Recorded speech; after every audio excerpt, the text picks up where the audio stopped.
Почнуваме со дебатниот дел, како што кажав, тука го имаме господинот Јасмин Реджепи од невладината организација Легис, која е позната по земјава по својата хуманитарна работа. Често таа работи константно на ова поле, но активно се случува кога има вака и поголеми катастрофи.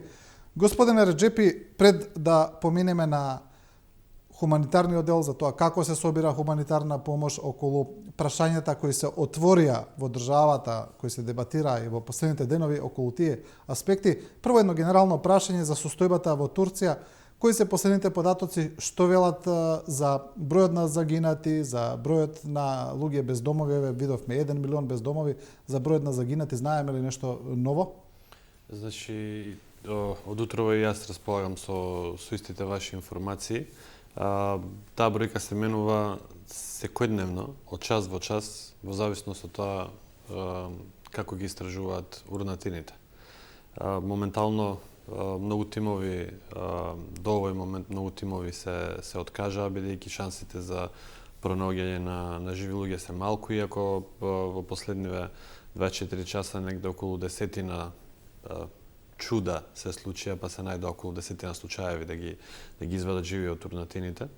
Да, секако дека од другата страна во Сирија е полошо, бидејќи таму треба да знаеме дека е се уште воена состојба и дека таму голем број од повеќето граници беа затворени, помошта не пристига од страна на режимот од Сирија.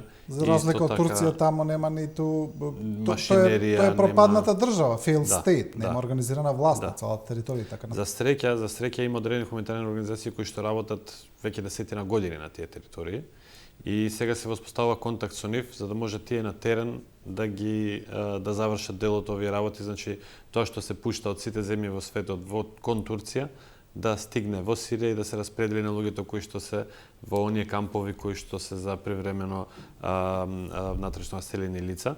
За жал тоа привремено е десетина години веќе во Сирија. Дури имавме и јавување од еден од координаторите на МСФ кој што се спасил, избегал со семејството и цело време се наоѓа и живее во службената кола која што е автомобил кој што е таму. Така да треба да имаме предвид дека настрадаа и доста луѓе кои што работеа на хуманитарното поле таму. Една работа забележав за време на овие информации околу земјотресите, каде што еден хуманитарен работник од Сирија вели ние воопшто не ни вадиме преживеани, за жал, од урнатините, вадиме само мртви и ги закупуваме, буквално кажа, како што видов, на 5 минути еден.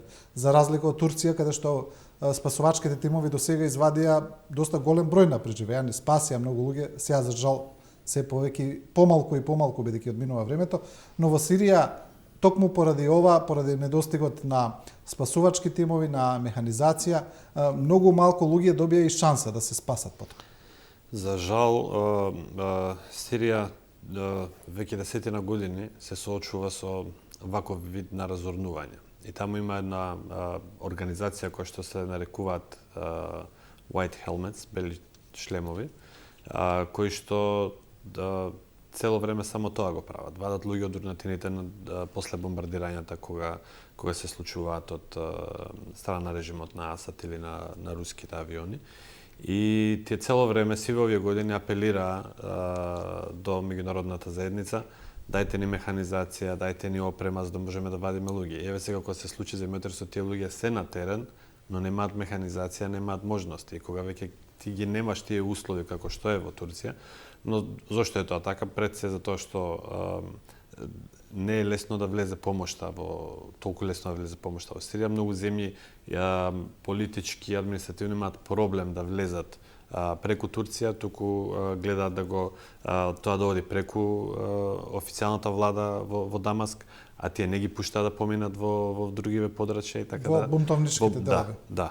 И тоа е тука е многу незгодно, значи да се помогне на овој народ, а таму живеат неколку милиони луѓе кои што се повлечени од тортурите на Асад, многу луѓе кои што беа бегалци во Сирија, па во Турција, па се вратија на своја територија да живеат, каде што имаат заштита дел од турските сили, дел од своите, од таа официјална влада на бунтовниците, така да ситуацијата е Видовме дека далеку. Соединетите американски држави кажаа дека ќе паузираат дел од санкциите за Сирија поради земјотресот за да се олесни доставување на хуманитарна помош, но се чини дека тоа сепак не оди толку глатко, тешко е. Пред се поради ова што го зборуваме, поради состојбата на теренот. Зашто треба западните земји да го ревидираат начинот на кој што нивната помош ќе влегува во Сирија. Значи тоа што ќе влезе во Дамаск преку Дамаск е проблем, бидејќи Дамаск не го слуша Вашингтон, тие слушаат Москва.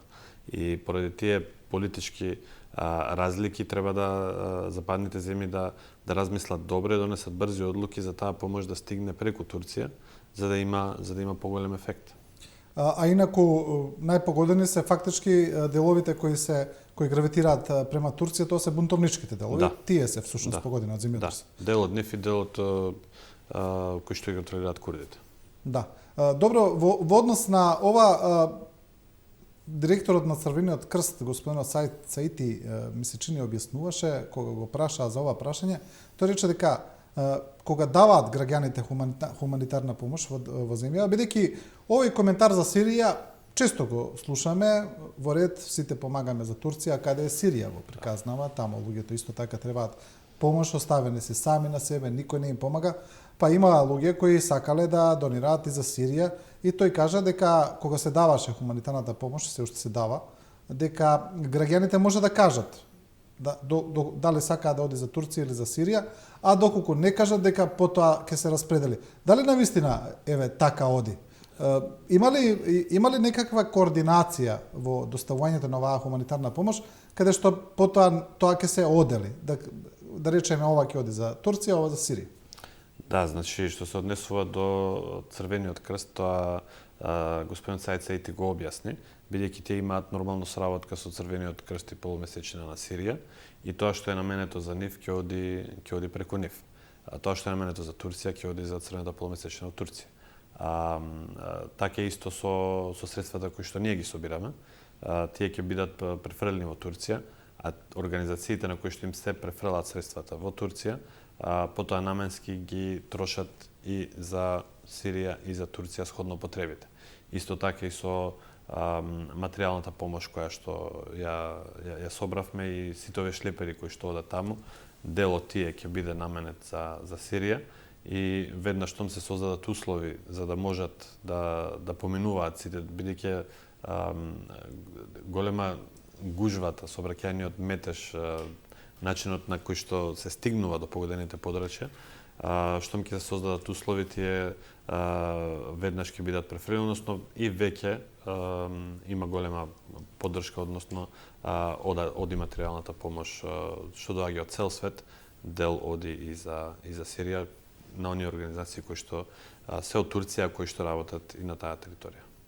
Да, кога сме кај хуманитарната помош, кај нас сега се отвори вчера дебата околу начинот на собирање на таа хуманитарна помош, за тоа што носат граѓаните и потоа најмногу за оние слики од градскиот плоштад каде што видовме купишта на ѓубре, купишта на расфрлани работи, па веднаш се појавија критики околу тоа. Има тука и други прашања околу градот Скопје, ќе разговараме, но прво ајде да видиме за ова, за ѓубрето. Вие ни кажувате, ни донесовте и снимки, да видиме дека ѓубрето на плоштадот е расчистено. Како дојде до тоа, што се случуваше во меѓувреме? Во секоја една работа, кога ние луѓето ја работиме, дури кога јадеме, останува трошки позади нас. Со било која работа што работиме, останува нешто што е на страна, што е неупотребливо. Така и во оваа ситуација, не само сега, Легис како организација која што работи од 2009 година, значи секогаш кога ние ќе направиме апел. Добро, само сакам да потенцираме, на плоштадот не собиравте само вие. Не, на плоштадот сакам да кажам дека во секоја да не мислат луѓето дека само вие сте одговорни таму. Да, сакам да кажам, да речеме нашиот дел, дека вашиот дел, од 2009 до сега и 2015-2016 да речеме кога имаше голема бегларска криза, кога бевме на терен, луѓето донираа, носеа употребливи и неупотребливи работи. Ние гледавме да не излегуваат тие неупотребливи работи во јавност, затоа што тоа е, да не речам, за жал, свеста на некои луѓе, на поединци, некои десетина проценти од целата помош што доаѓа, додека 90% се од совесни граѓани, она што би го облекли и тие што би го облекол секој го донираат истото. И поради тоа, наместо да земе целиот овој убав гест што се случуваше на плоштадот, конечно да му се најде некоја една од убавите намени, да се сврти цело време на ѓубрето не е во ред. Тоа е нормална работа дека ќе вообичаена, не нормална, вообичаена работа, дека ќе има нешто што е неупотребливо, дека треба да се стави на страна и дека на крајот, откако пред се ќе се селектира тоа што чини и ќе се спакува, ќе се нумерира и ќе може да се натовари, тогаш и она што останува како отпад ќе се дислоцира.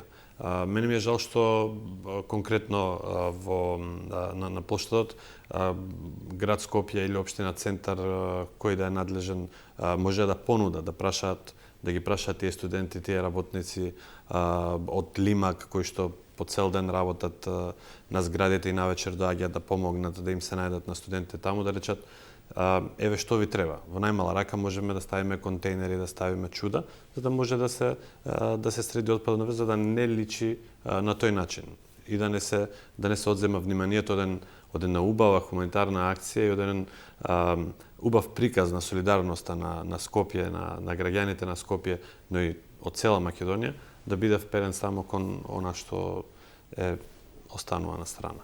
На крајот плоштадот се исчисти, ако може да ги видиме сега и тие снимки, тоа синоќа се случуваше? Да, значи цела работа што се работеше на плоштадот е од волонтери, од фирми кои што сакаат да помогнат, и така имавме фирма која што дојде, бараше што ви треба да се расчисти, пуштија своји луѓе, пуштија своја механизација, ние ќе го исчистиме, градот Скопје нека не се грижи, нека продолжи да спие, утре ќе биде се чисто за прошетка на граѓаните. Значи тоа сепак го направија, сакате да кажете, приватни компании, бидејќи јас мислев, искрено не знаев, мислев дека ова е исчистено од комуналец, од... Јас немам дозвола да кажам кои се... Не е битно да кажете кои се, туку битно е дека сепак, значи, надлежните не го исчистиле, сакате да кажете? Не беа присутни на терен. Добро, дали имаше тука уште некои спорни моменти, да речеме, се појави информации дека дошол инспектор од градот Скопје, така барем се представил, дали е, дали не знаеме, и кажал тамо на волонтерите дека сето тоа треба да се тргне, потоа од градот Скопје демантираа дека тие пратил инспектор. Што знаете вие околу овие информации, што се случувало на терен? Истата информација дојде до мене дека наводно дошол човек кој што се представил како инспектор, прашал докога ќе биде треба да се расчисти ѓубрето од плоштадот. Нормално сите тие студенти кои што работеа таму и работници беа погодени од таква една изјава, како не се работи за ѓубре, се работи за поддршка од граѓаните, се работи за труд од сите овие кои што скоро 24 сата цело време на тој студ, на минусни температури работат, и да се омаловажува целиот тој труд не е во ред. Иако работите беа при крај, тие им рекоа дека ќе биде за неколку дена, и еве веќе трет ден после тоа, значи за 2 дена се заврши, еве од Сабајле веќе од наутро плоштадот е чист.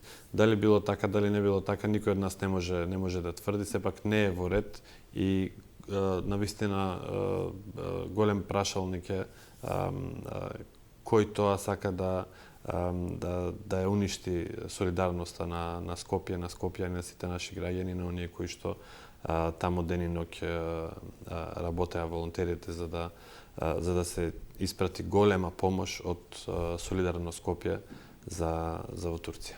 Да, како што вие велите, не е потврдено дали било, дали не било, но секако таа информација создаде некаков немир кај луѓето, бидејќи тие покрај целата своја посветеност, како што вие велите, и работници доаѓале вон работно време, волонтерски да помагаат, студенти, и у целата таа посветеност, да не забораваме дека и зима плюс, значи студено е и сето тоа, доаѓа една ваква вознемирувачка работа, јас би кажам. Да, тоа е многу... Едноставно ве демотивира. Не, всушност само ги... Во Македонија ние сме научени на критики кои што се неосновани. научени сме на дезинформации. Но оние млади луѓе кои што беа таму, да речеме девојчето кој што е од Газиантеп, семејството и се спасило, потесното семејство, поширокото загинале. Замислете како таа се чувствуваше. Или сношти разговарав со еден дечко кој што се уште не знае за неговите дали се живи или не се во Хатај. Тие немаат каде да се вратат. За нив најдобро беше тоа што го работеа цело време таму само за да не мислат за своите роднини, за своите загуби. И кога на нив ќе им дојде ваква информација, тоа навистина е разочарувачки, навистина е нехумано и навистина на никој од нас не му треба такво нешто посебно да се случи во Скопје. Затоа гледавме сите да бидеме покрај нив, да им помогнеме со совети, со било што, за да бидат работите направени како што треба, да стигнат тоа што го викаме доверено аманет кон од граѓаните, за да стигне во Турција. И нормално се потрудивме да ги утешиме овие млади, бидејќи иако во таква една ситуација немаш ни зборови како да ги утешиш, мора да им објасниш дека да, има зли луѓе секаде и дека со нивните постапки само се обидуваат да ги уништат овие работи. Нема да истражуваме кој е како е. Дајте да завршиме работата и крајот го краси делото. Да. И само да се надеваме дека ете тие неколку мина студенти ќе слушнат добри вести за своите семејства.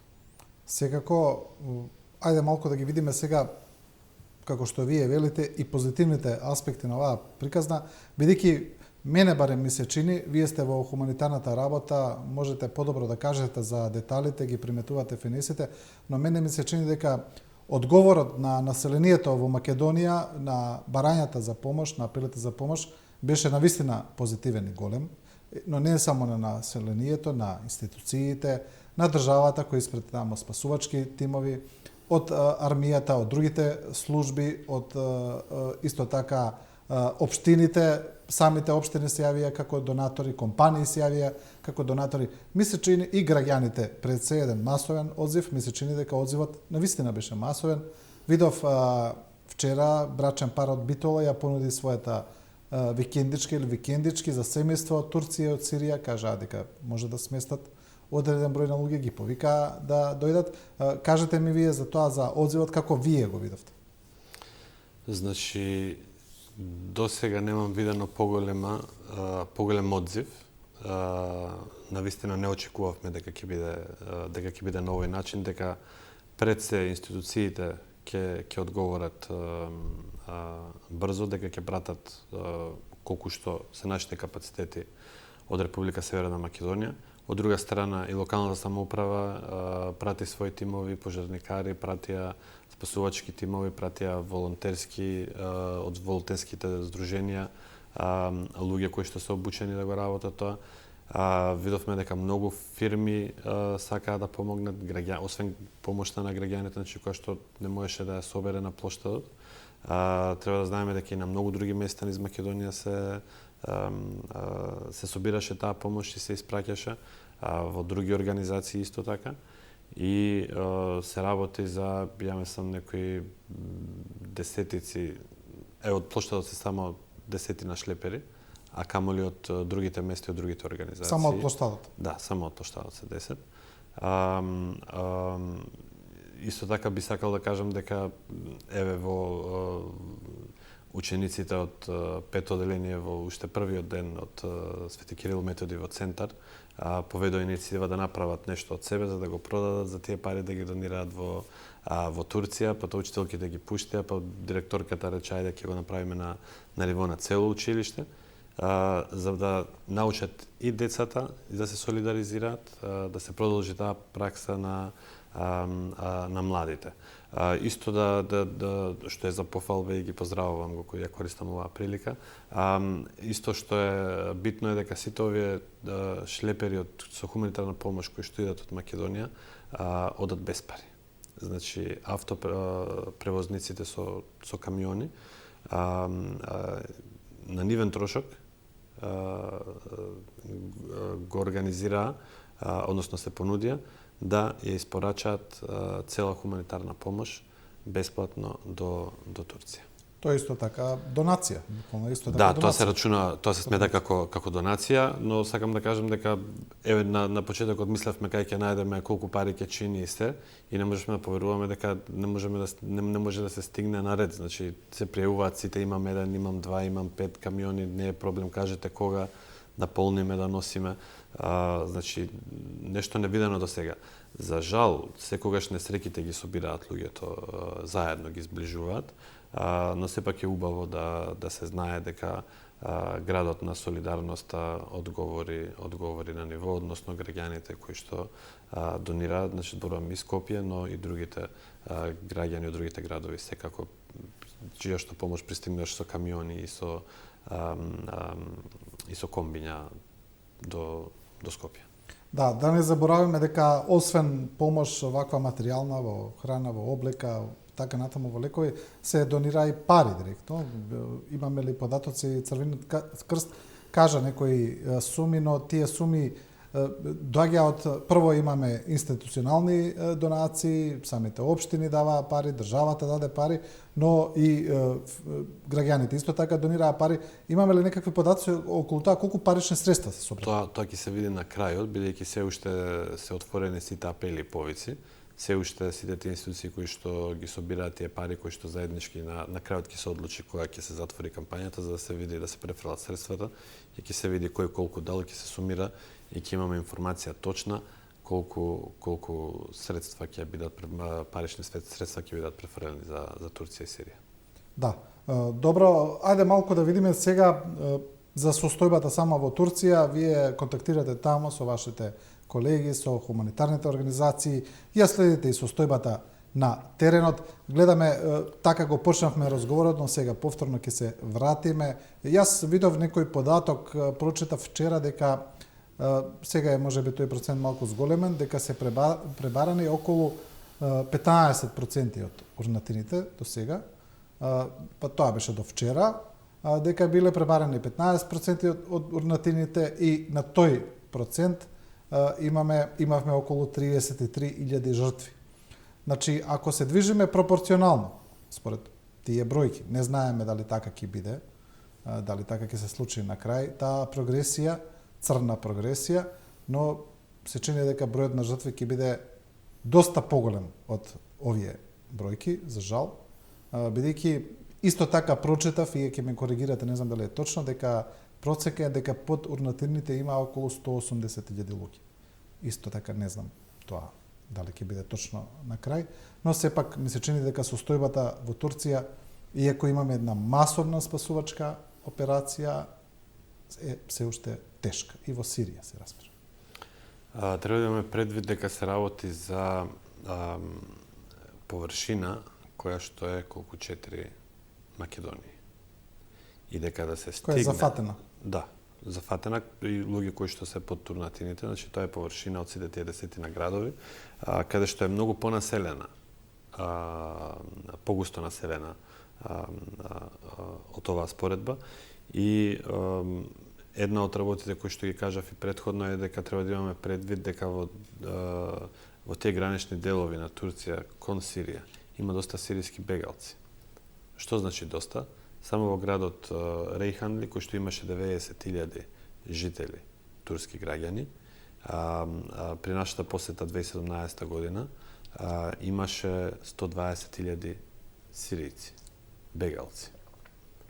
Како? Повеќе од самиот град. Повеќе од самиот град. Како? Со тоа што успеавме да го видиме, во трошни кукички во секоја соба имаше по едно семејство. Во станови, во зградовите, ако е трособен станот, има 3 семејства. Значи, делат соби, делат кујни. Војната е таму реалност, се чувствува на територија на Турција.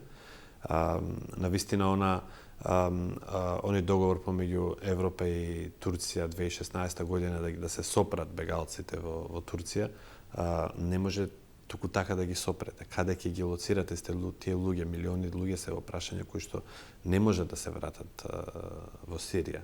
Значи мора да им се најде место, не може да бидат вечно во контейнери, шатори и на улица. И тогаш луѓето се снаоѓаат. И замислете дека едно се претпоставките, а друго е реалноста кога во една зграда од десетина станови мислите дека има само десетина семејства, вие треба да најдете 20, 30 и повеќе. Тоа е голем број на луѓе. И тогаш тука тие спасувачи кои што се на терен имаат многу работа и застануваат многу подолго. Освен во руралните места каде што работи за куќи од спрат 2 или 3, треба да знаеме дека градските населби имаат згради, повеќе катници со повеќе станови, кои што кога се струшени, само на една зграда се поминува може би цел ден, 2 дена за да се истражат сите можни станови дали има некој преживеан. И поради таа причина се ова беше трка со времето. Да се стигне на сите можни места и да се успее да се слушне, да се види дали има некој преживеан таму, за да може да се ископа, а од друга страна да се обезбеди местото, да не им се струши како што има случаеви, а и видовме на социјалните мрежи, имаше едно такво видео, додека довикуваат... Каде што се урна на нив. Каде што урна на нив. За среќа, спасувачот не загина, туку беше само повреден. Членови на неговиот тим го извадија, го спасија и сега се наоѓа во болница. Така да тоа е една ризична работа, кај што не одат работите брзо, не одат работите лесно, не одат со таква јака механизација за да може сето тоа да се отстрани. Напротив, е многу осетливо, многу внимателно, затоа што не смее да се ризикува доколку има некои видливи знаци на живот, мора да се осигура дека истите живи да се извадат, а да не се повреди никој од спасувачите.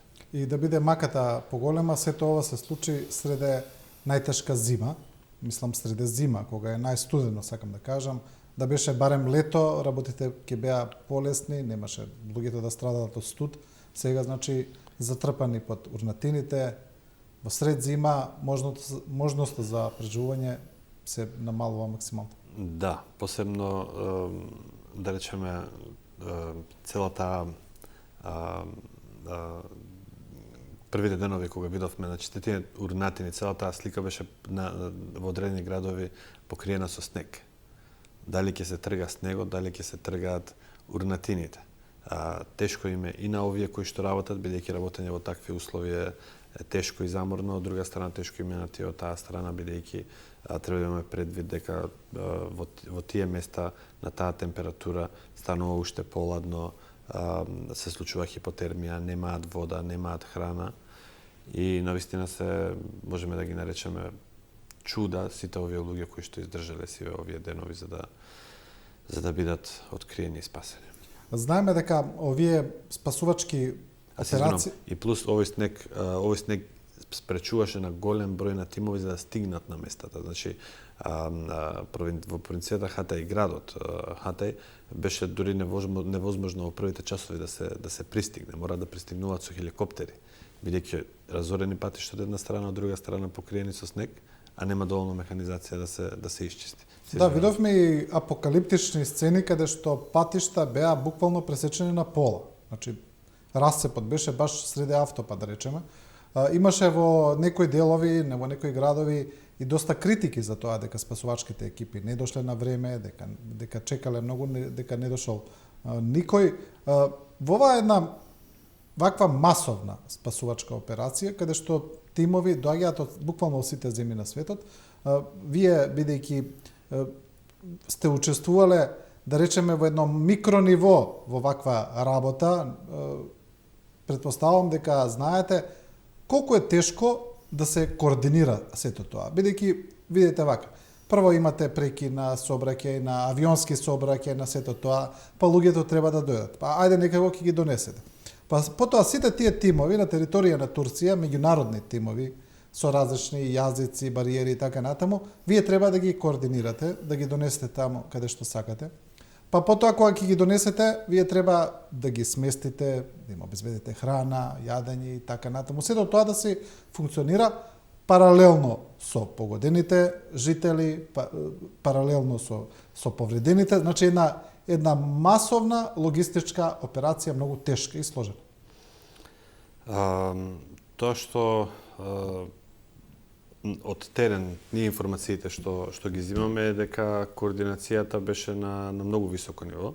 Значи сите тимови кои што се пријавува од државите да доаѓаат, слетува на аеродромите во Анкара и во Истанбул и потоа беа докаде што може по копно, од каде што не, со хеликоптери пренесувани.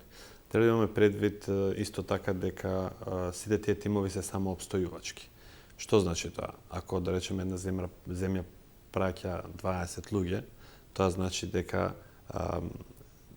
7 или 8, една третина од нив, ќе работи, ќе ископува со опремата што ја има на терен, другата ќе поставува шатор, едната ќе одмара за да може да ја смени другата, или ако се случи повреда, мора да обслужуваат сами себе. Да, тие се само обстојувачки, значи, и имаат храна за првите неколку дена, бидејќи се знае дека од такви подрачја ти не можеш да бидеш на терет на земјата на во која што доаѓаш, туку и онака се работи за од 3 до 5 дена, од 3 до 5 дена сува храна секој има, се е спремно, сите тие си имаат своји шатори, имаат своја инфраструктура која што ја прават, дури им помагаат на локалните служби, да речеме, во организирање на сите тие места каде што ќе бидат и приватни центри сместени граѓаните, каде што ќе бидат евакуирани во подигање на шатори и слично. Скоро и да не се одмара и да не се спие во тие неколку дена, луѓето даваат максимум од себе си, се приврзуваат за тоа да најдат, да постигнат. Како што реков, имавме ситуација каде што баравме да се најдат одредени луѓе на одредена адреса каде што тимовите стигнаа со хеликоптер за да ги најдат и велат ние стигнавме, зградата е пропадната 3 спрата надолу, горниот дел на зградата стои, ние за да дојдеме до овие луѓе ни треба опрема, а опремата не може да стигне со хеликоптер. Треба да чекаме уште неколку часа додека да се отвори патот, за да може да стигнат механизацијата за да може да работат. Бидејќи затоа реков координацијата е ја мислам дека е на ниво. Проблемот е за тоа што се работи за огромна територија и за тоа што секој од тие објекти бара многу труд и многу време. Едноставно се работи за трка со времето. Не знам која друга држава би можела сама да го направи тоа без меѓународна помош или дека би можела да има поголем број на спасени. Треба да имаме предвид дека, да речеме, турската војска е силна, има опрема, има хеликоптери за да цело време возат на смени, да ги пренесуваат сите овие луѓе, спасувачи, дури и рудари носеа на терен за да можат полесно да ги ископаат. Сето тоа го следевме во живо, добивавме информација таму, хуманитарните организации од друга страна го работеа логистичкиот дел да обезбедат храна за луѓето, да обезбедат сместување, полицијата да обезбеди мир и ред, бидејќи во такви едни ситуации каде што некаде ќе останат некои згради кои што не се погодени, останале дуќаните внатре за да не бидат ограбени од луѓето. Да, видовме сцени каде што некои кои се фатени дека крадат, ограбувале се сурово казнати од полицијата. Треба да имаме предвид дека се работи за кризна состојба која што прогласена во наредните 3 месеци и дека законите мора да бидат ригорозни, бидејќи никој никому не дава за право дури во таква ситуација да посегне по имовината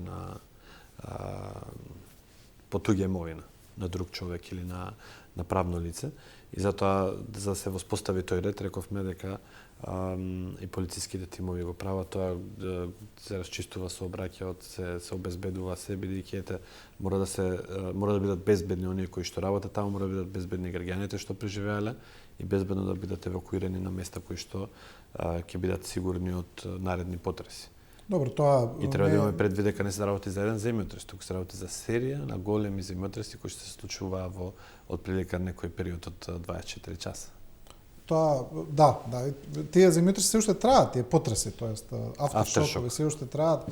Ова не е ништо чудно што го зборуваме, се сеќаваме дека за времето на ураганот Катрина во Соединетите американски држави, која се смета за лулка на демократијата, да речеме, и за владењето на законите, дека во Нью Орлеанс тогаш во таа вонредна состојба тогаш полицијата директно пукаше на оние кои ограбуваат домови, таму воопшто не ги ни апсеа, така да овој третман кој го гледаме во Турција е похуман, да речеме, барем не ги убиваат таму луѓето. Така да ништо тоа не е чудно во вакви ситуации како што вие самиот велите. Она што сега следува, и сето ова повторно сакам да нагласам, се случува во Турција, а не во Сирија, каде што нема механизација, нема спасувачки тимови. Видовме таму луѓе стојат на урнатините со голи раце, тоа се огромни бетонски арматурни блокови кои не можат ништо да направат и таму за жал не се спасени толку луѓе. Предпоставам дека сега спасувачката операција во еден момент ќе заврши, бидејќи ќе се направат проценки дека едноставно веќе не е можно да има преживеани и тогаш ќе следува расчистување. Има ли некакви рокови за тоа кога тоа би можело да се случи? Да, вообичаено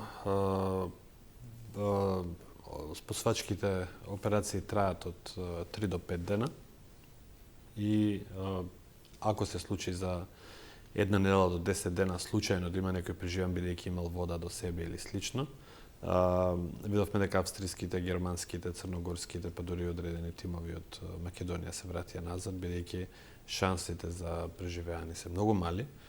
Треба да знаеме дека тоа се спасувачки екипи, не се екипи за расчистување и нивната задача завршува за некои оптимални недела дена до 10 дена, каде што еден човек, колку што еден човек може да издржи без вода. И затоа после тоа преземаат инженерските екипи кои што со механизација работат на расчистување на земјиштето. Видовме во Турција Односно веќе има најави и председател Ердоган најавија и сега се јавуваат се повеќе и повеќе компании. Баш утрово читав за компанијата Байрактар која најави дека ќе изгради 1000 домови, 1000 станови, кажа. И председател Ердоган исто така најави дека во рок од една година ќе бидат направени сите тие згради. Претпоставам дека после расчистувањето ќе почне една масовна градителска операција, да речеме, за изградба брзо на нови домови. Да, тоа го видовме и уште пред неколку години во земјотресот во Драч или Дурс во Албанија, каде што со помош на Турција се изградија во најбрз можен рок нови домови за оние кои што ги изгубија во земјотресот во Албанија. И тоа навистина беше и брзо и убаво. Треба да имаме предвид дека сепак се работи за голема површина, за многу луѓе кои што се таму, луѓе кои што од една страна се сопственици на тие домови, од друга страна имат луѓе кои што биле под кирија, како што спомнавме претходно. Затоа ќе видиме како ќе се одвиваат овие работи. Знаеме дека Турција како држава, барем ние кои што одиме таму, значи се работи за една огромна експанзија, имаат многу јаки компании, холдинзи, прават згради, населби огромни, чуда. Сведоци сме во Скопје за нивната инвестиција за 4 најголеми кули во државата, така да несомнено дека тие ќе почнат веднаш по расчистувањето со градење на истите. Значи како кое место ќе се расчистува во секој град, така ќе се почне со реизградба. Нормално е да се очекува дека дел ќе биде финансирано од приватниот сектор, кој што треба државата да го искоординира, дел од својот буџет и нормално дел се очекува да бидат донации од другите земји, како што впрочем беше и во Скопје 63-та година. Да. Ајде малку да видиме и за другиот аспект кој го начнавме пред малку, тоа се мигрантите, миграциите, бидејќи оваа приказна беше актуелна пред неколку години кога беа оние големи мигрантски бранови, тогаш се направи договорот на Европска унија со Турција, така да оние слики престанаа на масовни мигрантски колони, но мислам дека тој проблем се уште постои, некако поминува под радарот, не е толку актуелен, но мислам дека миграциите, тие мигрантски рути воопшто никогаш не престанаа. И дека миграциите конкретно низ Македонија се уште траат, се уште ги има. Од време на време ќе слушнеме за некоја акција на МВР, за шверц на мигранти и така натаму, но ми се чини дека вие подобро знаете таа приказна воопшто не престанува. Да, миграцијата е прашање кое што не стивнува. Интензитетот може да се намали, да се зголеми, во зависност од временските услови, од политичките услови долж рутата. но уште од кога ние работиме од 2014 година до ден денес не поминал ден да не помине човек. И тоа секако не е еден, туку се работи за група на луѓе, кои што наоѓаат начин како и покрај сите тие огради, покрај сите тие жици, да поминат, зборам за на територија на Република Северна Македонија, да поминат границата доле за да влезат, да поминат, да транзитираат, не за да останат тука кај нас и да продолжат кон Србија, а понатаму кон земјите на западноевропските на Европска унија. Значи сите тие бројки кои што ги имаме целиот овој период зборуваат за, да речеме, во просек некои 50 на луѓе на ден, значи сите овие години, кои што ирегуларно, по закана на своја безбедност, на живот, здравје и така натаму, наоѓаат начин да поминат. Тоа што ние како организации, не само од Македонија, туку и од Европска унија го бараме и од Балканот, е да се најде начин целата таа бројка на тој некој просек од 50 на луѓе кои што ирегуларно поминуваат, да поминуваат легално, да поминуваат запишани. Подобро е и за самите земји да се знае кој поминува, да поминат користејќи јавен транспорт, за да можеме полесно да ги згрижиме, а од друга страна да не морат да плаќаат средства на криумчарите, да не цвета трговија со луѓе, да не цвета криминал, и со тоа ќе се зголеми безбедноста на земјите низ кои што овие бегалци и мигранти поминуваат.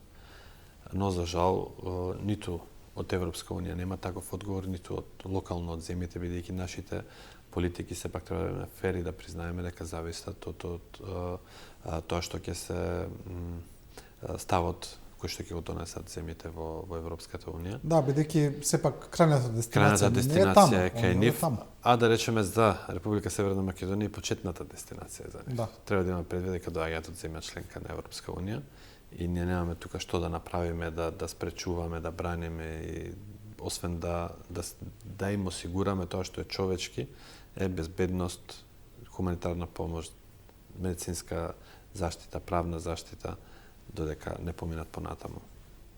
Тие се, за жал, ова што го спомнавте вие околу криумчарење, околу криминални банди, тоа гледаме МВР од време на време најавува акции, но граѓаните, луѓето зборуваат дека тоа сепак е многу малку во однос на тоа што се случува на теренот и постојат некои информации кои се неофицијални, кои кружат, не знам дали се точни меѓу граѓаните, дека сепак тие групи имаат некаква заштита и од полицијата, дали постои поврзаност или не, јас не знам, но сепак постојат такви приказни.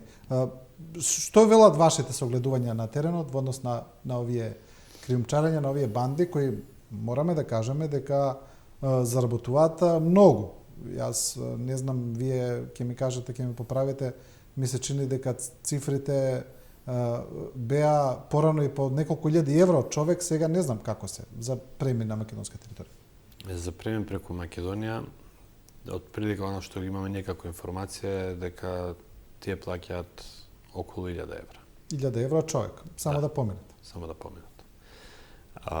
И значи вие, еве сега карикирам, во еден автомобил, ако ставите 4 мигранти, од Гевгелија до Табановци или не знам до каде, не е битно, 4000 евра заработувате. Да. Транзитниот центар во Винојук во Гевгелија ни е полн со шлепери, со камиони, со автомобили, комбиња, кои што полицијата успеала да ги спречи во криумчарење на луѓе. И често пати од секој еден автомобил, мал автомобил, биле по некој чудо натоварени по 7 до 10 луѓе. И до ден денес несфатливо е колку луѓе можеш да ставиш во еден обичен автомобил, се гледа секојаш тоа да биде некој со јак мотор, за да може да ги издржи сите нив и да може да евентуално да им избега на полициските патроли. Тоа што ние го имаме како информација во однос на организирање е дека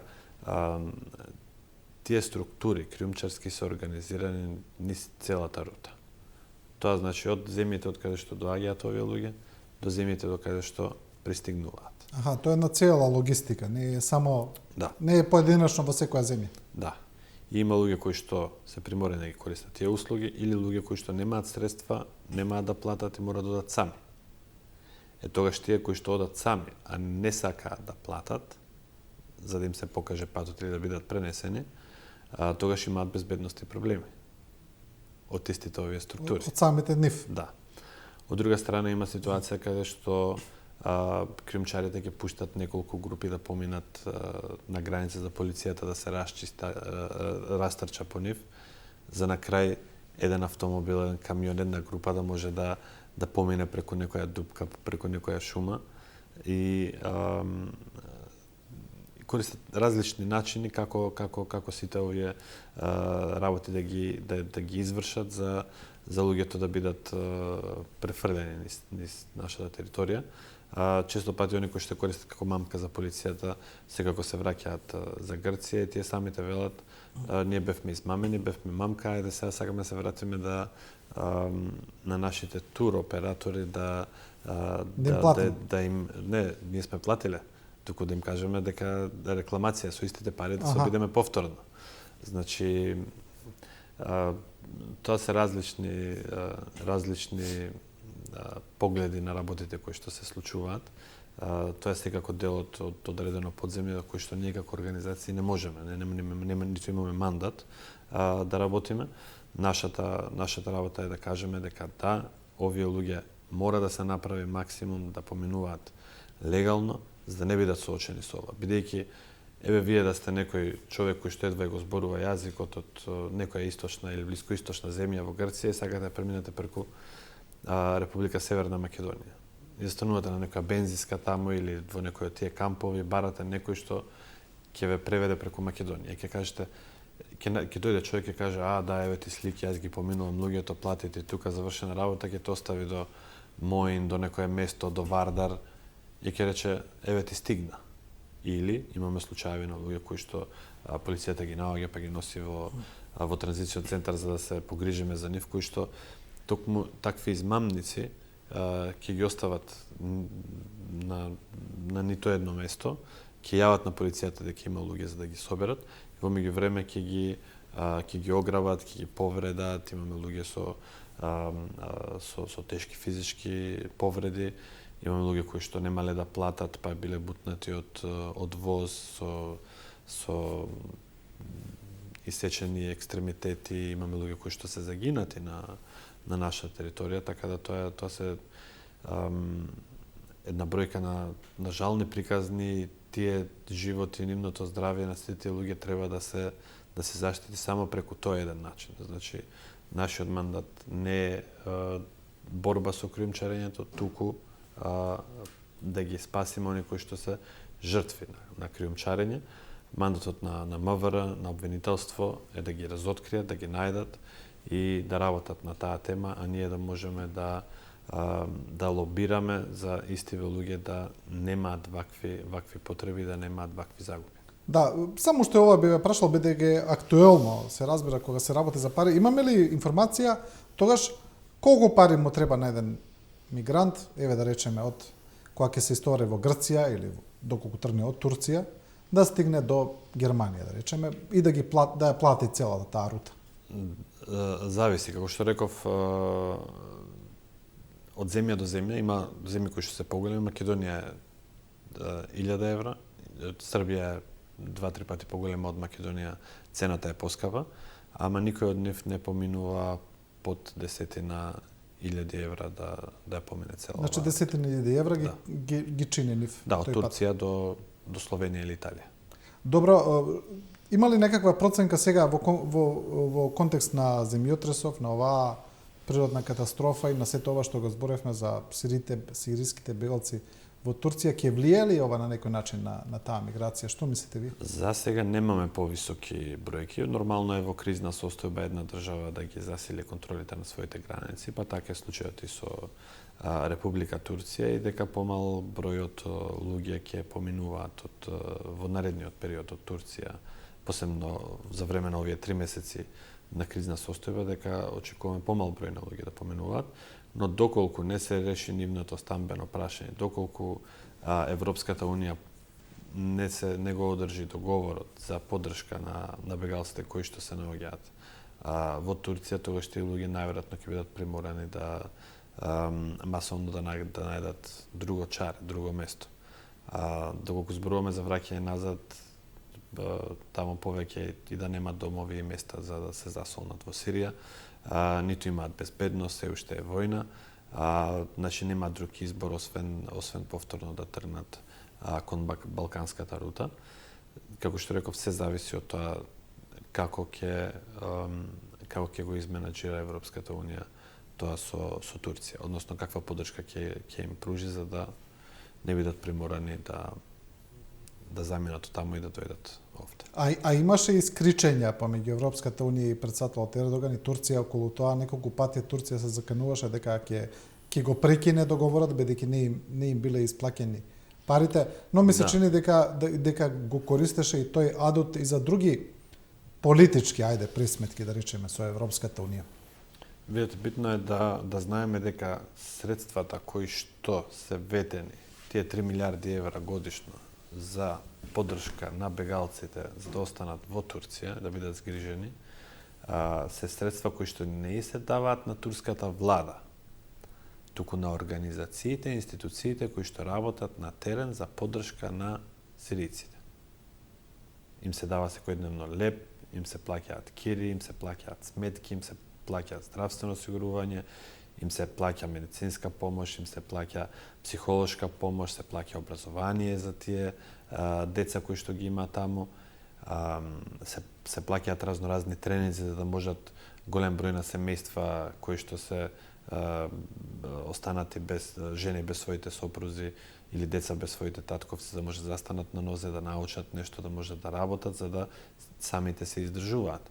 И сета таа помош и поддршка оди кон тие институции, тие организации на терен. Не оди кон владата на Турција. Но владата на Турција треба да знаеме дека ги трпи последиците кога ги нема, кога не постои трансфер на тие пари средства. се буквално за нив наменети, Да. За обслужување на тие луѓе таму. Да. И затоа кога ги нема, кога тие луѓе ќе се најдат во тешка состојба, тогаш теретот мора да го сноси, а голем дел од тој терет, дури поголеми трошоци има турската влада отколку Европската унија. А тука се работи за една земја, а таму се работи за 20 и нешто земји членки. Значи не е фер, треба да се биде солидарен доколку веќе имаш политика која што вели не примаме повеќе луѓе или не примаме луѓе од други континенти или било какви ксенофобични изјави. А исто така во контекст на тоа дека сега реално Турција ниту ја почнала таа војна во Сирија, ниту придонела за таа војна. Да, тоа ние го следиме од почетокот. Значи, единствената улога на Турција беше да пружи можност, за да им се пружи помош на тие луѓе и дури многу подоцна да интервенира, да направи една безбедносна зона, за да можат дел од тие луѓе да се вратат назад и да не бидат бомбардирани оние кои што се близу до границата со Турција. И треба да имаме предвид дека многу пати и од моето одење на терен ни се случуваше во живот кога се случуваат тие војни действија во Сирија, да некои од тие гранати завршат во токму овие сега погодени градови од земјотресот во Турција, и каде што имаше жртви од локално население или од бегалци кои што се од Сирија, но на територија на Турција. И затоа од една страна е оправдано тоа дека тие мора да направат одредена зона која што ќе може да се заштитат себе си како држава и населението и бегалците кои што се наоѓаат во тие гранични региони. Да, ние како телевизија 24 бевме пред 5-6 години во посета, бевме во градот Килис на сириска граница, бевме во посета на 2 бегалски кампа. Видовме како тоа се изгледа на терен тогаш таму, како тоа е организирано за сместување. И ајде повторно да се вратиме за крај, како последно прашање да речеме, во поглед на хуманитарната работа. Исто така, господине Реджепи, многу се зборува за овие хуманитарни организации и акции, се дека дел од граѓаните и се плашат некогаш да донираат, да дадат, плашејќи се од можни злоупотреби, бидејќи велат дека дел од тие хуманитарни организации, потоа тие средства не ги носат таму каде што треба. Има ли основа за ова? Делумно, значи за организации и правни субјекти, задолжени се инспекторатите, имате финансиска полиција, имате УЈП, кои што ги следат сите овие случувања. Тоа што би им го дал како препорака на граѓаните, да не донираат на физички лица, на непроверени луѓе, бидејќи ова работа се случува институционално. Доколку сакаат да донираат на организации, треба да го видат профилот на организацијата, колку време работи, како работи, дали имаат успешни проекти во земјата во која што, да речеме сега, да се работи за Турција, дали таа организација работела таму, дали имала соработка и претходно, дали има партнери кои што се проверени. Дали е релевантна, просто кажеме. Да, и дури после тоа да може да се ослонат, да разговараат, да се јават, да прашаат, имате можност, немате можност, бидејќи сите тие организации си имаат администрација, имаат луѓе кои што може да им одговорат на прашањата. Секако дека секој од нас внимава кога оди на пазар што ќе одбере за своите пари, па така и во хуманитарна помош, многу треба да се внимава на кого се дава за да не завршат нормално кај што не треба или да не воопшто стигнат на саканите дестинации. Да, тоа го има секаде во секоја земја и затоа како што реков е многу битно соработката на тие организации со властите во земјите каде што работат, но и соработката со партнерските организации таму каде што помошта се испорачува. Да. Транспарентноста е најбитна, транспарентноста се гледа, секогаш се забележува лесно, не смее да има наивност, туку луѓето треба граѓаните наши треба да се истражат. Не е тоа големо време во прашање, ама сепак е гарант понатаму за одлуката каде ќе се донира. Да, господине Реджепи, ви благодарам за ова интервју. Ви благодарам на поканата. Завршуваме со овој прв дел, одиме сега на една кратка пауза и потоа продолжуваме со господинот Стефче Јакимовски, градоначелник на општина Карпош. Ке разговараме за сите актуелни политички теми.